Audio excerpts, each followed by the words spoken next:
So we're going to have a very intimate book club. Those of you on Zoom can see that it's a packed house, but I'm going to try and make it cozy. It's a small group, so I think what I want to do, actually, and it's probably more interesting at this time, that's okay, it's enough light, is maybe tell a few stories, and but then also just sort of see what people are thinking in terms of our condition. And I'll speak about our condition in a minute. But let me, I was going to start with I start these things now with the last sentence of the book, which is the first that I wrote. For a while, it was possible not to be scared even. And so it's an unsettling book. It's not a doom scroll book. I made it to give myself a little bit of hope, to maybe find some hope I could pass on to my kids, but it couldn't be cheap grace. And the situation now, I will argue, is not terribly hopeful. So what I've got is, for a while, it was possible not to be scared even. That line comes from a man named Lee Hayes, who, if you don't know the name, you probably, if you are of a certain age, and I believe those of us in this room are, know the songs "If I Had a Hammer," "On Top of Old Smoky," "Kisses Sweeter Than Wine," "Good Night Irene." All of these songs that came into the popular American songbook most popularly through a group called the Weavers. Pete Seeger.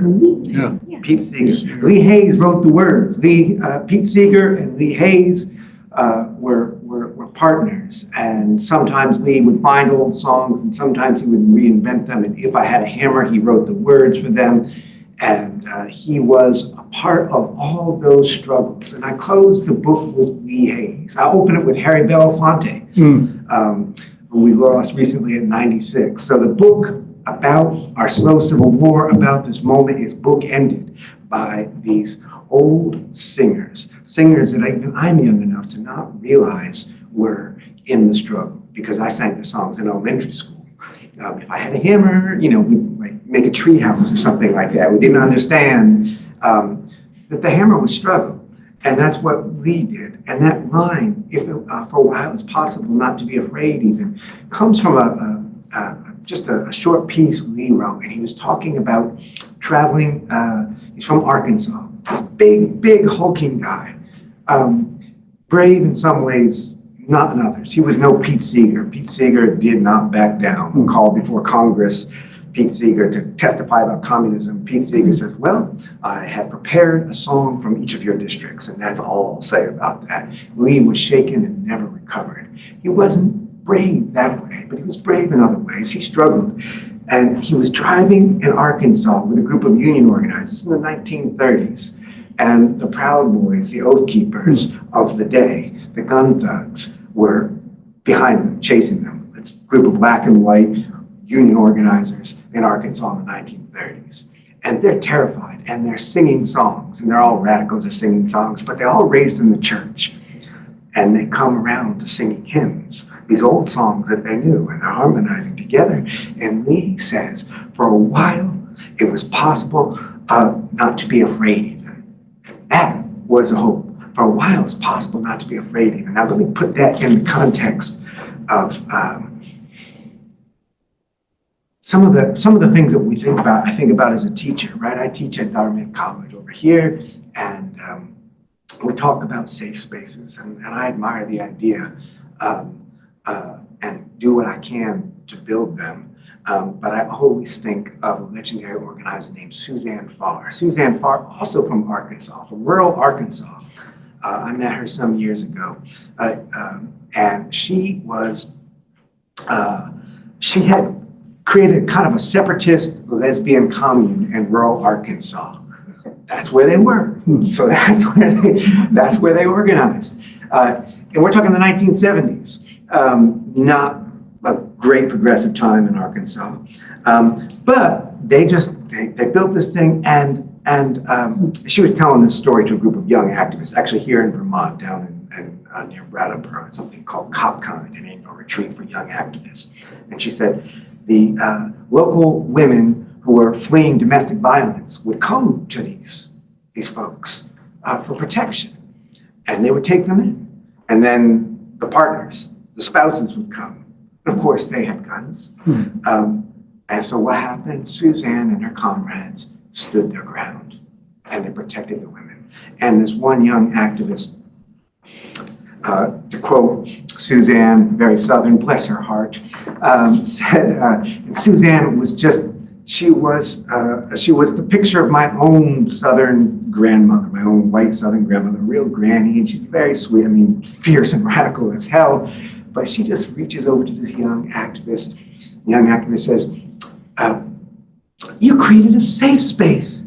And Suzanne reaches over and says, oh, honey, there are no fucking safe spaces. She's right. There are no fucking safe spaces. There are safe moments. And that's why that you create, that you find with one another. For a while, it was possible not to be afraid even, right? That's the safe moment. That's the democracy that to me is the hope. If we are depending on like, well, we're in our blue bubble, we're here in Hanover, so we're good, right?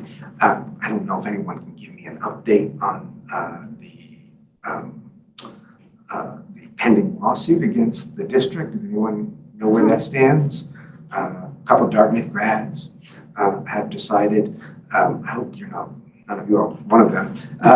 Actually, no, I hope you are. I'd love to talk to these folks. Have decided to harass the school. They're concerned about the terrifying threat of transgenderism, #1 threat against America, and terrifying kids, right? So even here in our blue bubble, this is not a safe space, but for a while it's possible not to be scared even.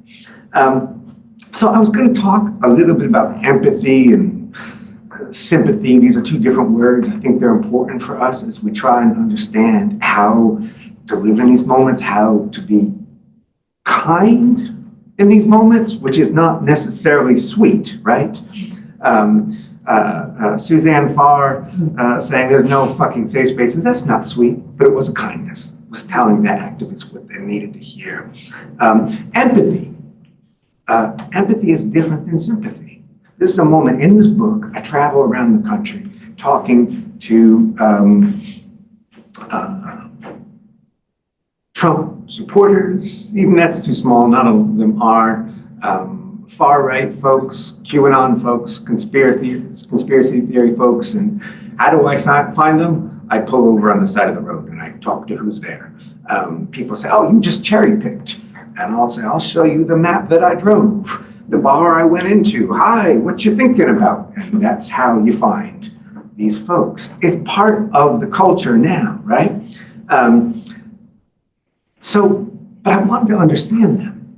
I wanted to understand them really because I've been writing about right-wing movements for a long time and religious movements for a long time, but going to January 6, 2021, when even having written about this for so long, I'm sitting there watching it on the computer and my wife is sledding with the kids at Huntley Meadow and I'm saying, oh my God, oh, they're marching toward the Capitol. Wait, they're on the Capitol steps, they're inside the Capitol. It was startling even to me. And then we saw that day video of a young woman, a 30-something-year-old woman named Ashley Babbitt, a white Air Force veteran, and she's leading a charge of insurrectionists, climbs up into a window wearing a Trump flag, like a cape, an American flag colored backpack, her blonde hair flowing. She is fitting the part, and the part is martyr. She is shot, she's killed. And we see video of it that day, almost within an hour. There's many videos of it, but in all of them you see the hands of the shooter, a police officer, and he's a black man. And as soon as I saw that, I knew what would happen in American history. And being a student of American history, I knew what would happen. This is an old story. This is the lynching story.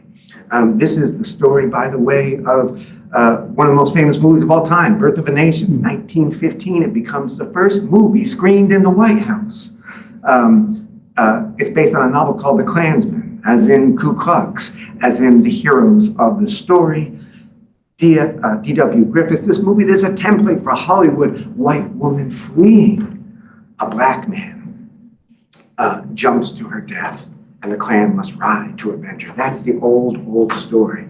And to give you just an eerie sense of how things repeat, there's two black villains in this movie. There's the man who chases the white woman, and there's a smooth black operator, a politician who is not exactly who he says he is, but what is he doing? He's rigging the vote. He's rigging the vote.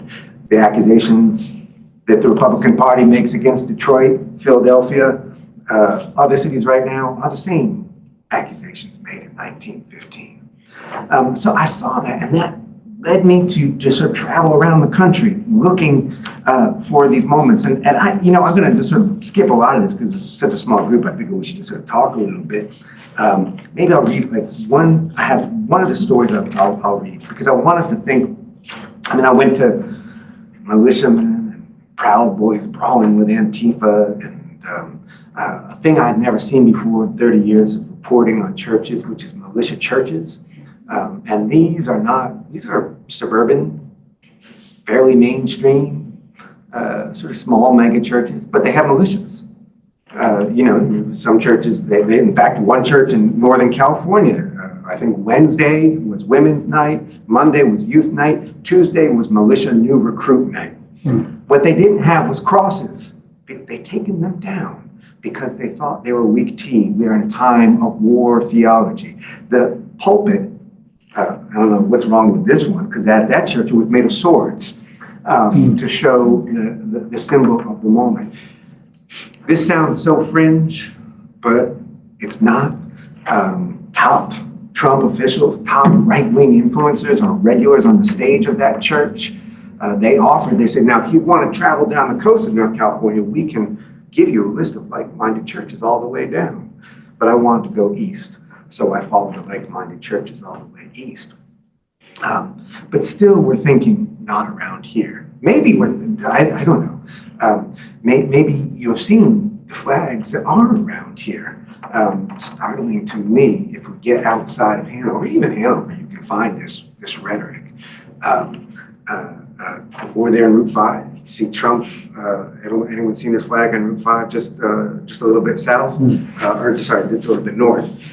Trump as Rambo, bare-chested, holding a machine gun. This is, and now here's the word I'll use. This is a fascist emblem, the F word, and I use it advisedly, and I know people are uncomfortable with it. But I use it historically, and I use it with reference to scholarship. Fascist is not just politics we disagree with. It's not just right-wing politics. I would argue that we did not have any kind of full fascist movement on a large scale in the United States until Trump came down the golden elevator in 2015 and brought with him a fascist aesthetic. Would it be received? It was. The aesthetic is more than an ideology. It's a cult of personality. I thought that was never possible in the United States. All my years reporting on the right, I see these fundamentalist churches. Well, they're never going to try to switch out Jesus for some person. I just told you about the church that got rid of the cross. That has happened. It's got to have a reverence for violence. There's always been violence in American life, but it's justified or it's noble. Not anymore.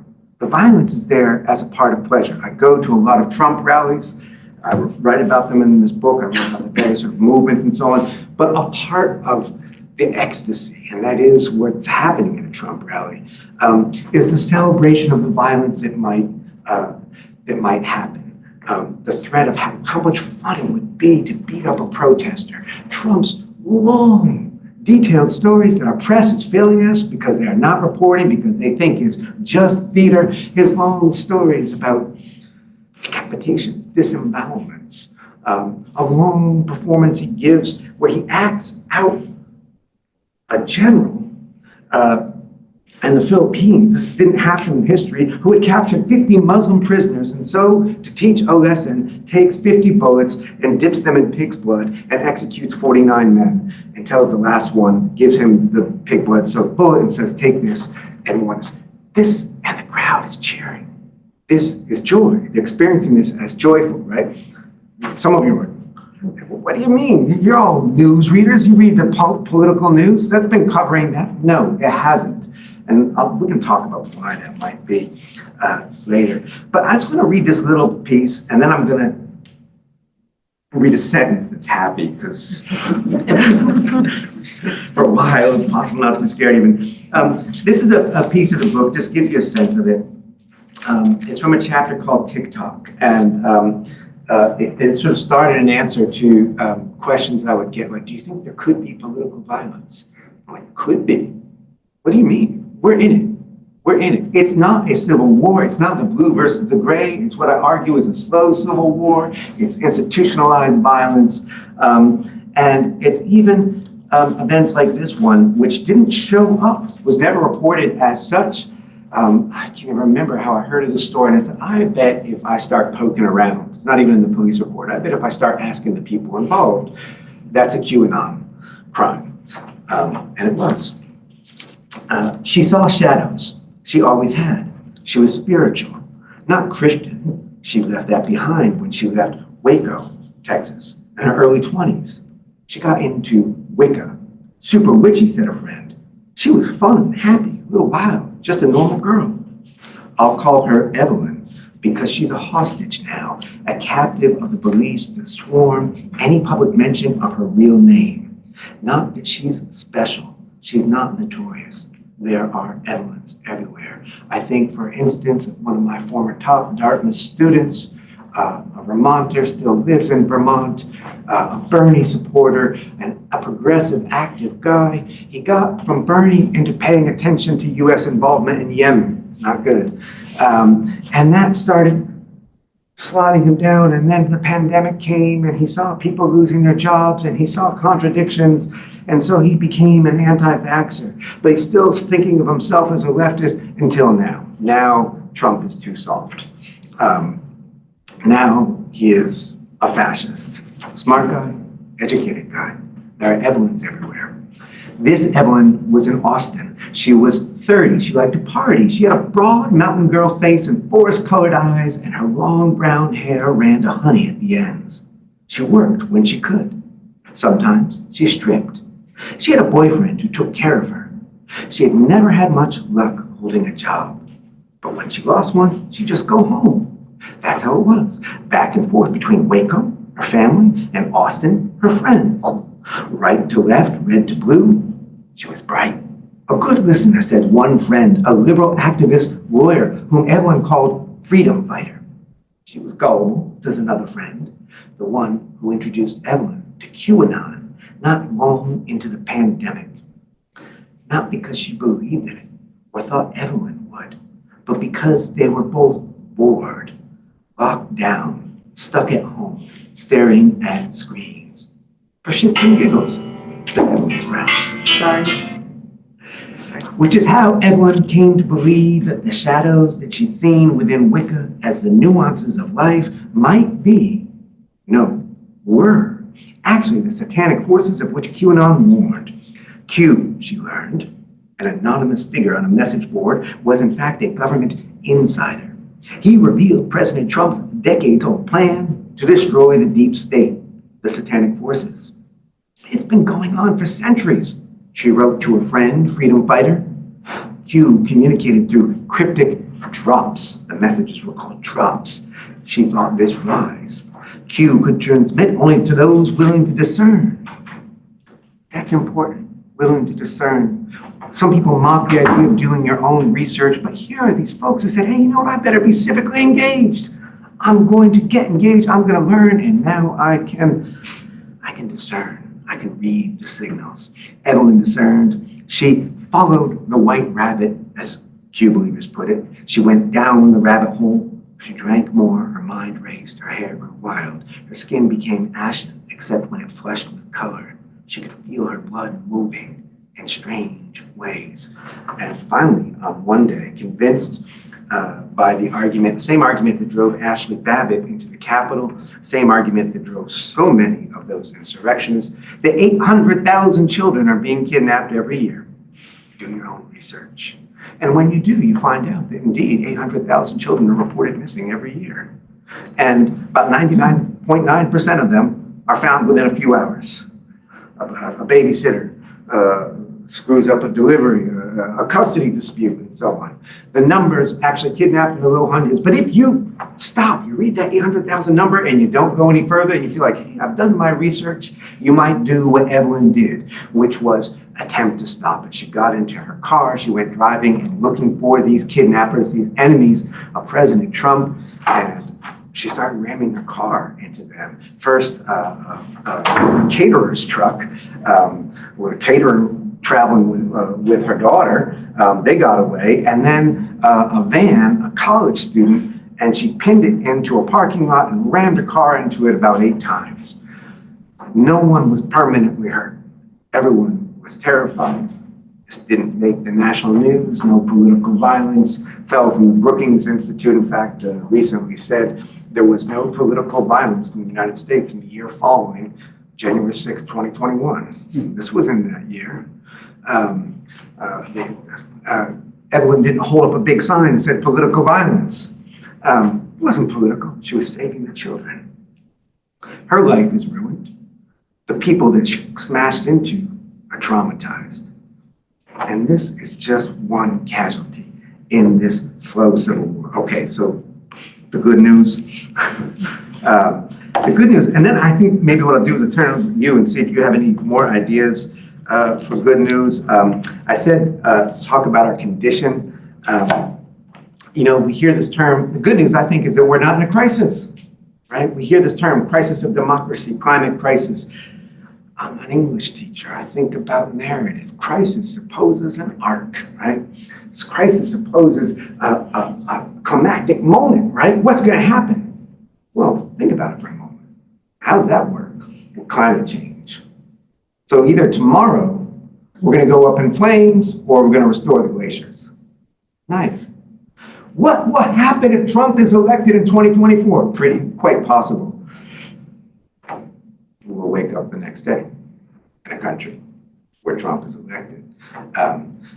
Crisis is a kind of, I think, a fascist lie. It wants us to think that this is inevitable. In Trump's speeches now, he's going around saying, if you do not elect me, the world will be destroyed. Actually saying that. So World War III will happen, I guarantee it, and I alone can stop it, right? He said World War II. World War II. You can't fact check a myth, Kathy. One of the lines in the book, fact checking Trump has no good. But he did at first say World War III. He says nuclear war will happen if he's not elected. Instead of saying, hey, this is our condition. Climate is our condition. This is what we have, right? The glaciers aren't coming back. So how do we live with this situation? The idea, people say, how can we restore normalcy to American political life? Well, we elected Biden and it didn't come back, right? It's not coming back. That thing is not coming back. We will never be a country with an uninterrupted tradition of peaceful transition of power. That's not going to happen again. So how do we live with this condition? How do we create these moments? So I'll close with some words from Harry Belafonte. I started with Lee Hayes. I began the book with Harry Belafonte, died in 1996, because he's a hero of mine, because I could not stand to take this terrifying ride without some hope. But again, it couldn't be cheap grace. And Harry, who died at 96, who you know from the Banana Boat song, you may not know, was one of the central figures of the civil rights movement, perhaps one of Martin Luther King's closest tenants, the man who bankrolled it and put his own body on the line again and again, such that he too was chased on a dark night through Mississippi by gunmen. And he, to the end of his days, that beautiful man, was angry to the end of his days. And people hear that and they say, that's terrible. No, he was angry because there's something to be angry about. But he was joyful too, and he had a thought about how you keep going. And he was talking about the way that every great victory, there would be another horrible crime. The way that every moment in the civil rights moment, you know, there's they have a good march, boom, Medgar Evers murdered. March on Washington, then the 4 little girls, the anniversary of which we have just passed, the 4 little girls killed by the 16th Street Baptist Church bombing in Birmingham. Every time, he says, after every great victory, a murder. They're going to let you know you didn't win, Belafonte said. That's why he's been angry so long. It's what kept him alive. But, and here's the key thing, where your anger comes from, he says, is less important than what you do with it. What do you do with it? What he'd always done. You take it from the top. You sing your song again until they hear it like it's the first time. You make it your own, and then you give it away. And if that seems a little bit mystical, there's a reason Harry's at the beginning and Lee is at the end, because both these guys were defeated. Both would say so. Civil rights movement was not a success, and Harry's thing, he says, that's okay. You keep struggling. What happens if they overturn voting rights? You keep fighting. The struggle is long. So that's my hopeful thing. I'll stop there. Maybe I'll, because there's so few of us, the question I ask when I'm doing interviews, I always ask people to talk about this. I don't know why everyone thinks I'm such a doom scroller. I think that's very hopeful. I really do. And I'm curious about your own sense of what time is it in America? Is it close to midnight? Is it far away? Are we through the worst? If not, how do we keep going? I think in that metaphor, the clock speeded up in very recent years, accelerated some of these tendencies that were there inherently or bottomed up, and now things that would have outraged people a couple of years ago are just commonplace, particularly in political rhetoric. You know, a woman in Congress chastised a year ago for certain remarks is now leading the most, extreme form of polemic and accusation. So I think, where I was of the school that you alluded to earlier, these things could never happen in America. It took me a while to realize that they're happening and can get worse, versus thinking, we'll correct this is an aberration. I think we're looking at more of a landslide of this form of terrorism and fanaticism. And as I commented to you earlier, I was caught by your remark of people that are looking not so much for a leader, but like a strong man. They're going to solve our problems. We don't bother with the details of what they've done wrong or the crimes they've committed. They're our hope. Finally there's someone, it's like a Christ figure in a negative way, that represents all of these angst that we've held for generations. Yeah. I'll be like a teacher. Mary, what time is it? It feels like it's, I don't know, quarter midnight maybe? That's a lot of time. 15 minutes, you can get a lot Well, done. yeah. I remember I have 3 kids and they're now 27, 30, and 33. And for some reason, when the oldest one was about 7, we had this conversation in the backyard, and I was a government major, so I love thinking about politics and that kind of stuff. And I was trying to explain to her, what that's about. And I tried to tell her, I've grown up in and you're living in a really uncommonly stable time and a peaceful time. Obviously not for everyone, right? We living in this neighborhood, in this house, we're extra lucky. But compared to how human beings have lived in all the places in all the years, this is remarkable. Yeah. And I remember thinking, I hope it lasts for them. And I feel like it's not. And that's my, quarter of midnight. I mean, I hope we're that far away from midnight, but that doesn't seem far to me, 15 minutes. But it's just, it feels so funny to have watched my kids grow up and to have had that really big thought that I hope it lasts for them, but also having paid attention enough to history to be pretty sure that it wouldn't. But I didn't think it would get this bad this fast. Maybe I should have known. I don't know. What should have, could have. Right. Right. But I do think, it didn't last. Maybe it was baked in, it didn't last. But some of the heroes, the living heroes of the book are a group of kids I met in Black River Falls, Wisconsin. And I think it's interesting, when I started teaching at Dartmouth in 2010, and I was teaching at NYU before that, the kind of the state of activism and oftentimes radicalism among a lot of young people was outrage that I shared. The institutions weren't doing more to protect them. And for folks of my older generation, this had to be an adjustment, because it's like, wait a minute, you're expecting the college? The college doesn't protect you. The college is the problem. Sorry, Dartmouth, but you know, it's in the same way people would talk about their workplaces, and the boss didn't make it a good place. Well, UAW and the writers and the actors and Starbucks baristas are remembering the old lessons of labor and management. They don't necessarily have your interests on their side. You have to do this on your own. So these kids in Wisconsin, this was the day after Roe fell, and I'm driving around Wisconsin, which immediately became the only blue-ish state where abortion was completely illegal, no exceptions, referred it to 1849 law. And I was just talking to the folks who are excited about this in this tiny town, which is not Madison, not Milwaukee, far from anything progressive. There's this, she's about 4'11" woman, and she's holding a sign by herself that says, "Your misogyny is showing," on the bridge, right? People are driving by and honking, and this local preacher comes and looms over her, "You're going to hell," and calling her a whore, and calling her mother, who we knew because it's a small, I mean, it's vulgar, it's scary. She stands her ground. There are no fucking safe spaces. But for a while, it's possible not to be scared, even because she's joined by her friends drive by and they start showing up. I will point out they got a gang, all young women and queer boys, and I was disappointed to see no straight boys.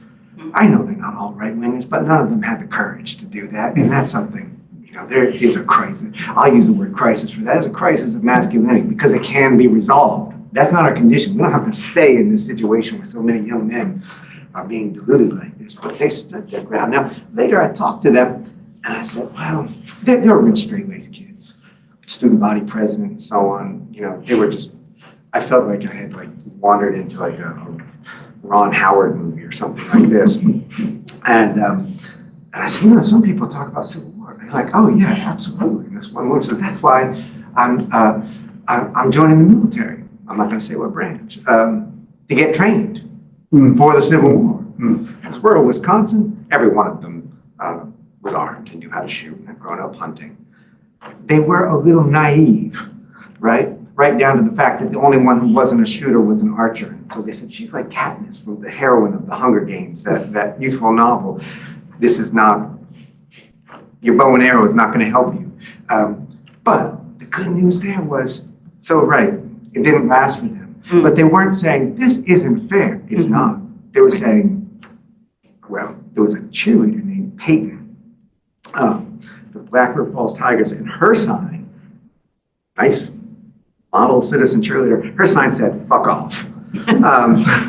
And who was it directed at? Me, you, everybody older than them who had failed to protect their rights. They weren't waiting for us.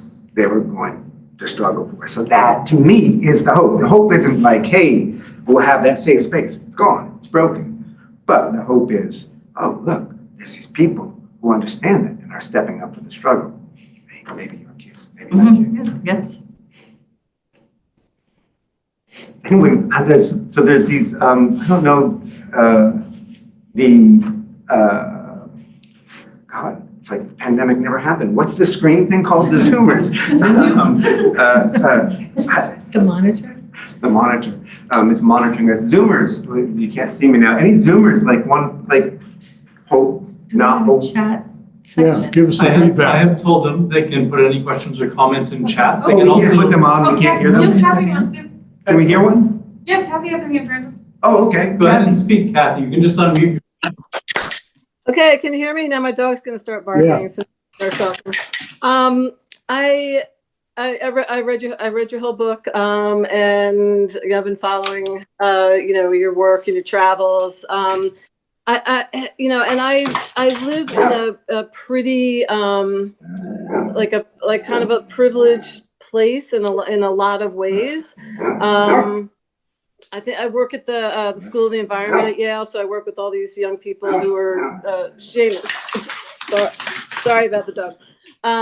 Who are doing really important work and trying to change. I am in Connecticut, which is blue, but there's some red around. There's some Trump signs in my neighborhood I see once in a while.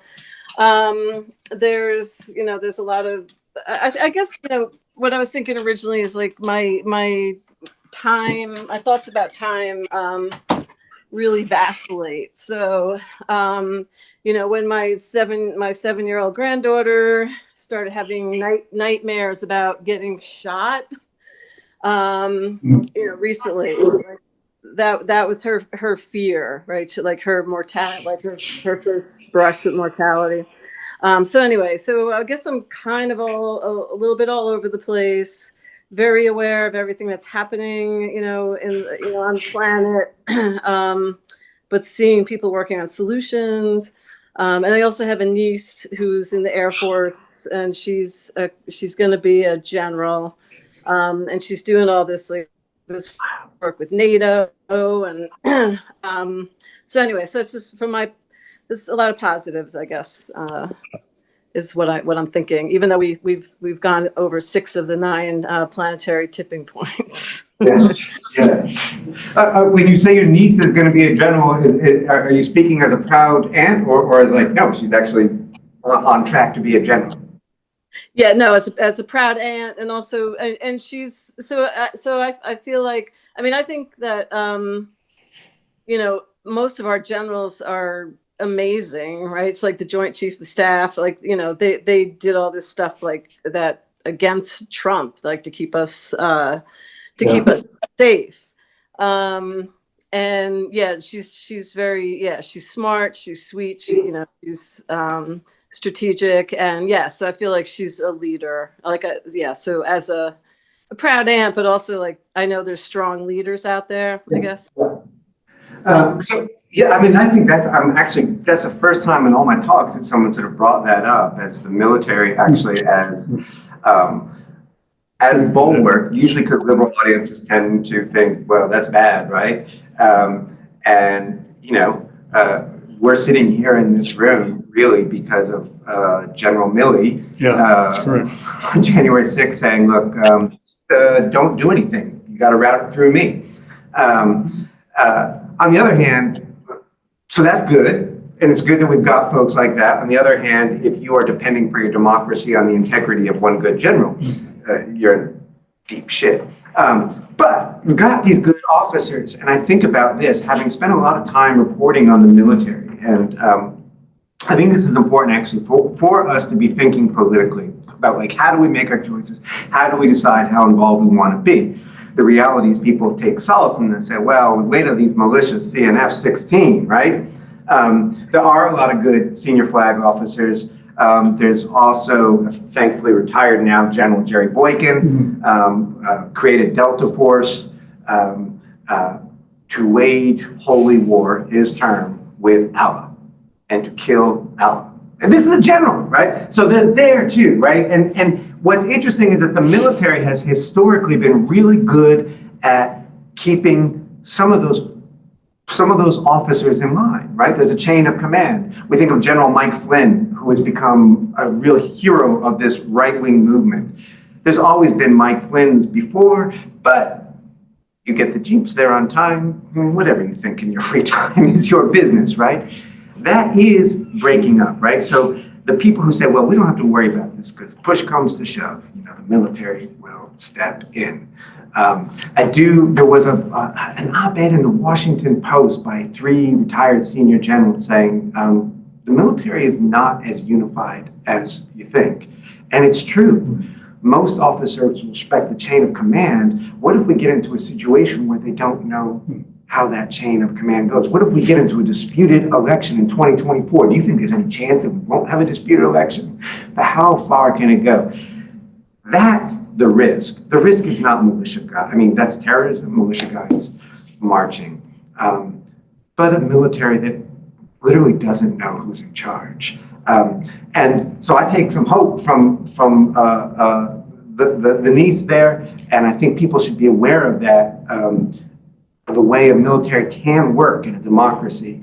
But we should also at the same time, and I'm not suggesting you're saying that at all, I hear all the time, social media and so on, there's nothing to worry about. And of course, that's not the case either. Jeff, we have a comment in chat and then someone else who'd like to speak Sure. on the monitor. The comment in chat from Rosalind is, the hope of many people is that education will decrease the attraction of QAnon. The story of the Bernie Dartmouth student was very frightening. Yeah, Evelyn was educated too. General Mike Flynn, extremely educated. Donald Trump, he did go to Wharton. Yeah, I think education, so there's a couple things that I've been hearing my whole life, and some of you are older than me, you may have been hearing, that are gonna save us from any kind of right-wing problems. The youth will save us. I've been hearing that since I was 18. I'm 51 now, and I didn't do it then. Diversifying America will save us. In fact, right now, what's happening is fascism, which has a strong gravitational pull, is drawing a bigger block of Black and Latinx and Asian American support than it ever has before.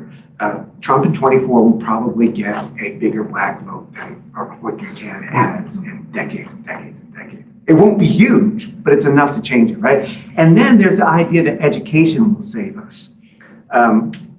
Education, there's great, if you listen to The Daily, listen to yesterday's episode of The Daily from the New York Times, astonishing statistic, 10 years ago, 98% of American parents said they expected their kid to go to some kind of college. Of course, not all that many did, but that was the hope.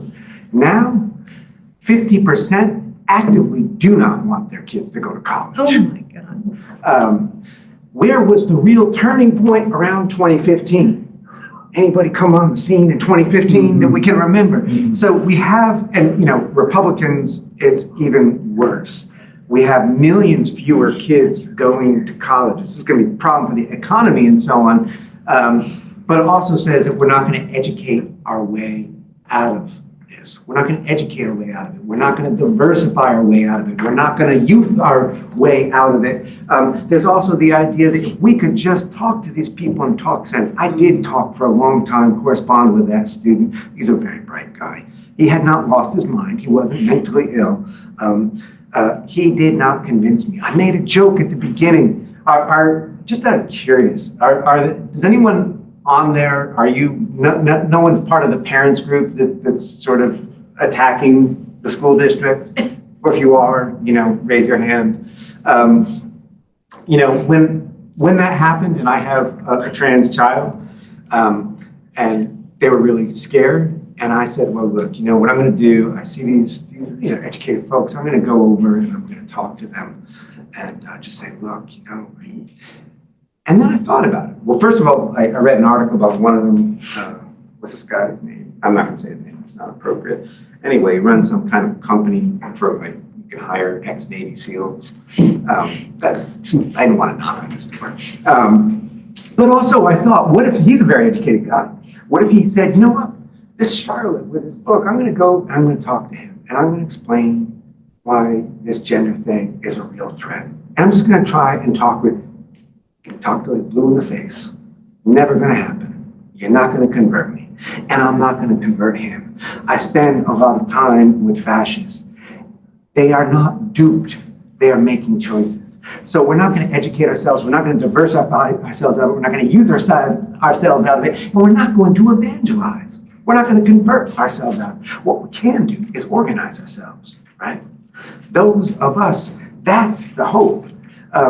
Any solution that is based on waiting for time just to make this go away, not going to work. But we can organize ourselves. The how, if anyone here or there on the screen has ideas like, hey, this is what you should do, this is what you should do, speak up and say them, because I will say yes to all of them. I think it's an all hands on deck moment, wherever you feel called. Working in a library, I haven't been speaking about this. How's the Hanover Library doing? Have you had any? I'm probably safe enough, right? We've had no challenges for any of our books or programming, if that's the kind of thing you mean. As of course, so many libraries have had throughout the country. Senator Mike Lee, just a little while ago, said that the president of the American Library Association is actively trying to groom children for pedophilia. A senator, right? Where was it? A teacher just fired in Houston. You say, oh, Texas. Houston is a big city. It's an urban place. Fired for reading to her 8th graders Anne Frank, right? Diary of Anne Frank. What did they object to?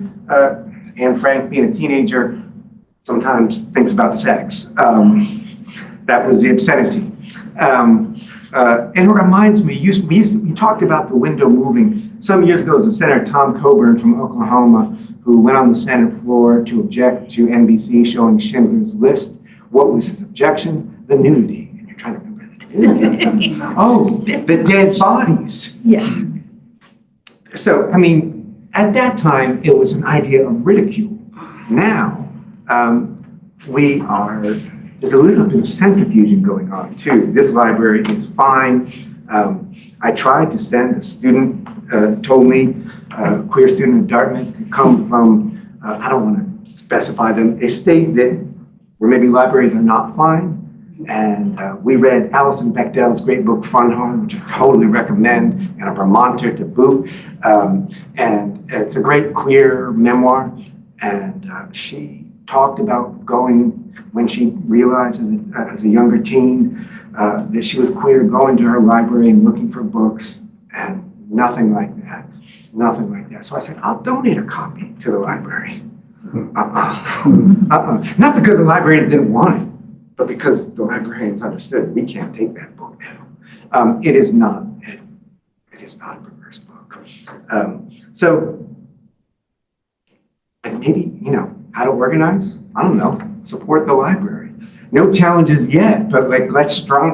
But hasn't it all changed from federal to state?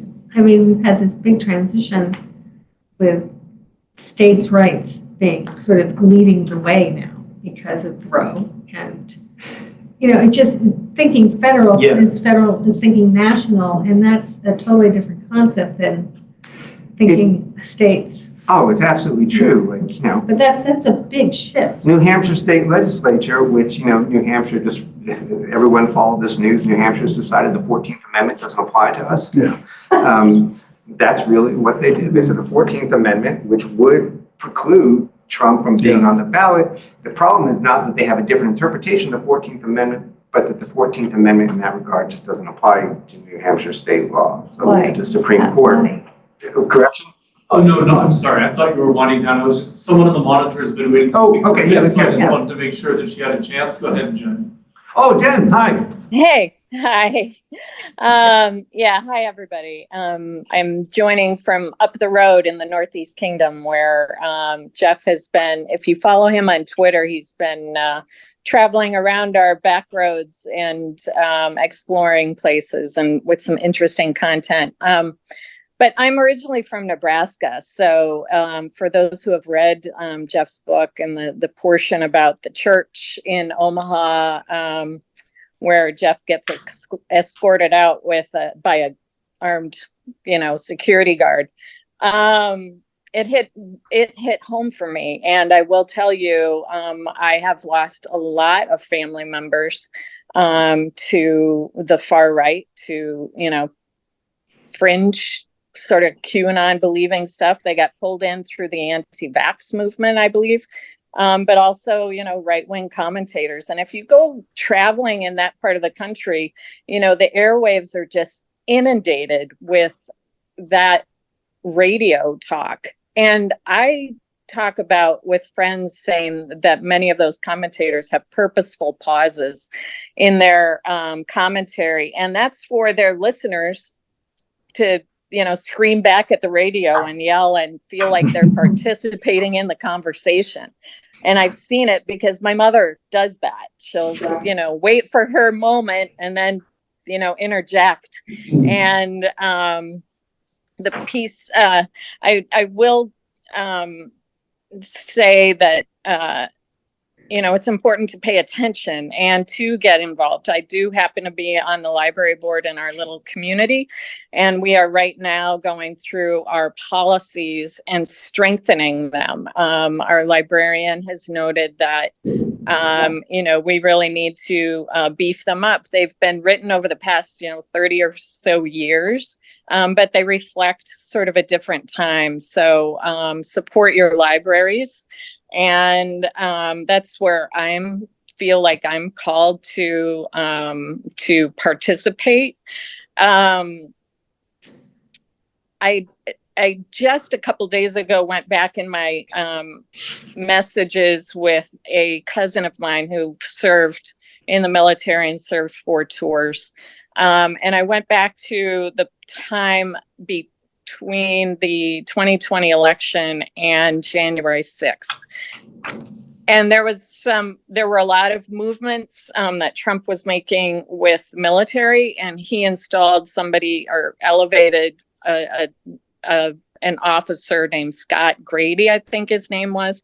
And he was special forces. And my cousin who served in that area said that, the military does, especially in that space, have a lot of sort of right-wing thinking, active military people. So I asked, what does this mean? And he says, well, he's, trying to install people who he feels are loyal to him and not the nation, not the Constitution, not our democracy necessarily. So that was frightening, obviously. But I remembered that for some reason and went back to that conversation. I don't know where I feel we sit on the timeline, probably closer to midnight than I'd like to admit, certainly with climate and with the real threats that are there for society. But I think that's where the right wingers have taken hold of people. There are real fears out there, real things to be afraid of, and real things to put your energy towards going up against. And they've shifted that and twisted it into, save the children, even though, to your point, Jeff, 99.9% of them are found in a few hours. But I talked with a cousin on the other side the other day, and she told me, that there were no planes that hit the towers. Right. So we have, pay attention, be involved, and you're not going to convert people, but maybe we can prevent others from falling into the hole. So that's it. Thanks. That went on a long time. I'm sorry. No, it's a lot of valuable information. And to your point, Jen, about stacking the military. And this is another area I've been sort of reporting on a long time. And these things have happened. One of the things that happened in the first Trump administration was what the religious right got. And that's what I've been focusing on. Obviously, this in some ways is not their guy, but he filled the middle tiers of government with these folks. And many of them stay on. I don't know if some of you just saw, I guess, a colleague of mine in the media, Gary Young, the Nation columnist, Nation magazine, which is a liberal left magazine. It's not a radical magazine. It's a sort of a liberal side of the Democratic Party magazine. He's a long time columnist. He's British, comes to the United States often. Sometimes I think he's featured on those cruises that if you're a reader of the magazine, you can go on. Just denied a visa to the United States to come and speak. No reason given. I'm guessing this is going to be revoked, and I'm guessing that this is someone somewhere in one of those offices who is able to exert that little power. It's all the little mini Trumps, right? The thing is, we can't do anything about this officer, Scott Grady, but there's many Trumps all around, and that's where we can step up. That's why I was mentioning the New Hampshire state legislature or the library. I do, and even with our tiny small group here tonight, sometimes I get to talk to a big group at a book festival, and they're like, well, we're doing nothing. I'm like, are you kidding? We're having a book festival. This is literally the thing. Anyone see the footage from the Republican candidate for governor in Missouri the other day with a flamethrower. It looked like he was burning books.